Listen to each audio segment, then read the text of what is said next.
પૂર કેમ આવી રહ્યું છે? આ સવાલ સતત નવસારીના લોકો પૂછી રહ્યા છે. નવસારી જિલ્લો જ્યાં આ વર્ષે વરસાદે તમામ રેકોર્ડ તોડી નાખ્યા. જુલાઈ મહિનામાં જ ત્રણ વખત પૂર આવ્યું અને 24મી જુલાઈએ તો વર્ષ 1978 કરતાં પણ મોટું પૂર આવ્યું.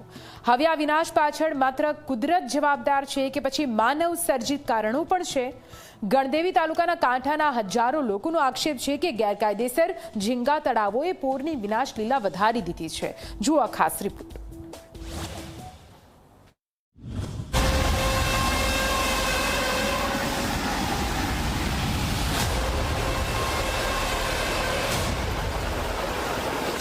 जुलाई अंबिका नदी रौद्र स्वरूपમાં હતી. નદી 28 ફૂટની ભયજનક સપાટી વટાવી સીધી 43 ફૂટ સુધી પહોંચી. ગણદેવી તાલુકાના કાંઠાના ગામોમાં 10 ફૂટથી વધુ પાણી ઘૂસી ગયું.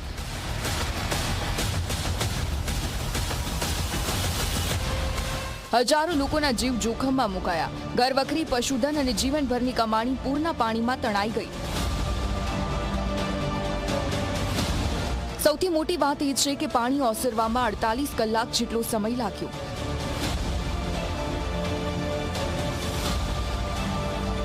પૂર તો અમારે ત્યાં આવતા જ હોય છે, પરંતુ 2022માં જે પૂર આવ્યું ત્યારે થોડુંક ઓછું પાણી ઘરમાં ઘૂસ્યું. અત્યારે જ્યારે પૂર આવ્યું ત્યારે પહેલા ફ્લોર પર પાણી ઉપર ચડી ગયું, એટલે અમારા લોકો બધા એકદમ ગભરાઈ ગયા તો અમારાથી કોઈને બચાવવા પણ નહીં જઈ રહેવાય એવી પરિસ્થિતિ આવીને ઊભી રહી ગઈ. જ્યારે અમારા ફર્સ્ટ ફ્લોર પર પાણી આવ્યું ત્યારે હું પણ એટલો ડરી ગયો હતો કે અમે જીવશું કે નહીં જીવશું, એવી પરિસ્થિતિ અમારી આવીને મુકાઈ ગઈ. હવે કાંઠાના ગામોના લોકો આ વિનાશ પાછળ મોટો આક્ષેપ કરી રહ્યા છે.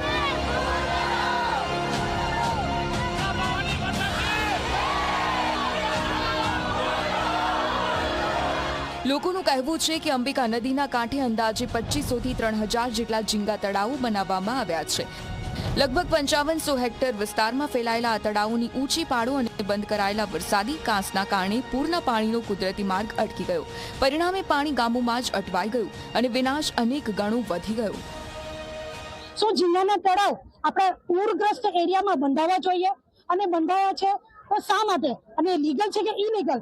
અને લીગલ ની સાથે કેટલા ઇલીગલ છે એની કોઈ ગણતરી જ નથી સરકાર પાસે. તો એ બધા ઇલીગલ તળાવ કે લીગલ તળાવ હોય, પણ અમારો પાણીનો રસ્તો ક્લિયર કરી આપો અમને. અમારે જે નદીનું પાણી પૂર વિસ્તારમાં જ્યારે પૂર આવે ને ત્યારે પાણીને નીકળવાનો રસ્તો જોઈએ. આટલા બધા કલાકો સુધી પાણી રહેતું નહીં હતું.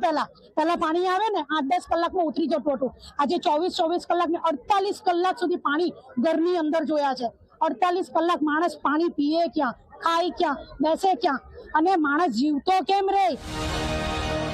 આજ મુદ્દે કલામઠા, છાપર, મોરડી, કોઠા, માસા, ભાઠા, વાસણ, દેવદા, તલિયારા, સરી ખુરદભાટ, માછિયા વસણ, મોવાસા અને સરી બુજરંગ સહિતના ગામોના આગેવાનો અને મહિલાઓ જિલ્લા કલેક્ટર કચેરી પહોંચ્યા.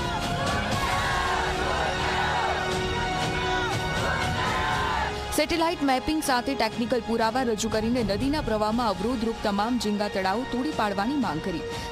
ઝીંગા તળાવ વાળાએ છે ને એવું કર્યું છે, ઇનલીગલી કે લીગલી વાળાએ, બરાબર છે, લીગલી છે તેને બી ખોટું કર્યું છે. જે ઓરિજિનલ કાચ છે અમારો એ પૂરો બંધ કરી દીધો છે, એટલે પાણી ઓવર થાય છે અને પાણી નીકળતું નથી. એટલે અમારા ઘરમાં સીધા પાણી ઉઠે છે, આવે છે ને ઉઠે છે, સીધા 8-9 ફૂટ પાણી થાય છે. કોઈકના ઘરમાં તો 10-11 ફૂટમાં પાણી થાય છે. સાથે જ કૃષ્ણપુરથી ધોલાઈ સુધી બની રહેલા કોસ્ટલ હાઈવેને પિલર ઉપર બનાવવાની પણ માંગ ઉઠી અને ચેતવણી આપી છે કે જો આવું નહીં થાય તો હાઈવેનો વિરોધ કરવામાં આવશે.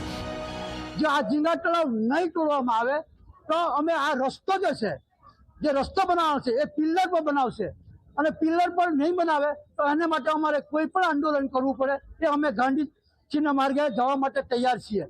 પહેલા તો અમને ઝીંગા તળાવ તોડી આપો, ત્યારે જ રસ્તોની શરૂઆત કરો. બીજી તરફ જિલ્લા કલેક્ટરે ગ્રામજનોને આશ્વાસન આપ્યું છે કે ગેરકાયદેસર ઝીંગા તળાવોની તપાસ કરીને કડક કાર્યવાહી કરવામાં આવશે. ચોમાસા પહેલા જલાલપુર અને ગણદેવીમાં કાર્યવાહી થઈ હોવાનું અને હાલમાં પણ 146 ગેરકાયદેસર ઝીંગા તળાવોને નોટિસ આપવામાં આવી હોવાનું તેમણે જણાવ્યું. સાથે જ વરસાદી પાણીના નિકાલમાં અવરોધરૂપ તમામ ગેરકાયદેસર તળાવો દૂર કરવાની પણ ખાતરી આપી.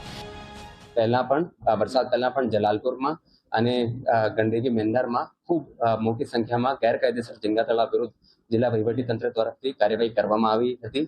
અને હવે પણ આ લગભગ 146 જેટલા ગેરકાયદેસર ઝીંગા તળાવની નોટિસ અપાઈ ગઈ છે. જેમ પણ એક્સેસિબલ સિચ્યુએશન ત્યાં થશે અને પાણી ઉછળશે અને મશીનરી ત્યાં અંદર મૂવ કરી શકશે, આ તમામ ગેરકાયદેસર ઝીંગા તળાવો અમે દૂર કરવા માટે કટિબદ્ધ છીએ. નવસારી જિલ્લાના 52 કિલોમીટર લાંબા દરિયાકાંઠે ઝીંગા ઉદ્યોગ કરોડો રૂપિયાનું બની ગયું છે. પરંતુ હવે સવાલ એ છે કે કરોડોના આ ઉદ્યોગ સામે તંત્ર ખરેખર કડક કાર્યવાહી કરશે કે પછી હજારો લોકોના જીવ અને મિલકત દર વર્ષે પૂર સામે ઝઝૂમતા રહેશે. કારણ કે ગ્રામજનોની એક જ માંગ છે, માણસનો જીવ પહેલા, ઝીંગા તળાવો પછી. ધવલ પારેખ, ઝી મીડિયા, નવસારી.